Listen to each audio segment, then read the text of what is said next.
ఇచ్చినటువంటి ప్రశ్నలో స్థిర బహుపది యొక్క పరిమాణం అడగడం జరిగింది. అసలు పరిమాణం అంటే ఏంటి అంటే, ఒక బహుపదిలో ఉండే చరరాశుల యొక్క ఘాతాలు ఉంటాయి కదా, ఆ ఘాతాలలో గరిష్ట ఘాతాన్ని పరిమాణం అంటారు. మరి ఏదైనా ఒక స్థిర బహుపది అంటే ఏంటి అంటే, ఫస్ట్ స్థిర బహుపది నథింగ్ బట్ ఒక స్థిర రాశి. అంటే సపోజ్ ఒక 15 అనే నంబర్ ఉంది.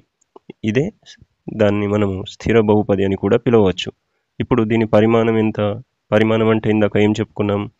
చరరాశికి ఉండే ఘాతాలు అన్నీ చూసి వాటిలో పెద్ద ఘాతాన్ని రాయాలి. కానీ ఇక్కడ ఫస్ట్ ఆఫ్ ఆల్ చరరాశులే లేవు. కాబట్టి చరరాశి ఏమవుతుంది అని రాసుకోవచ్చు మనము 15ని 15 ఇంటూ x⁻0 అని రాసుకోవచ్చు. కాబట్టి స్థిర బహుపది యొక్క చరరాశి ఘాతాలలో ఇప్పుడు గరిష్ట ఘాతము 0 అని అవుతుంది. కాబట్టి స్థిర బహుపది యొక్క పరిమాణం 0 అవుతుంది.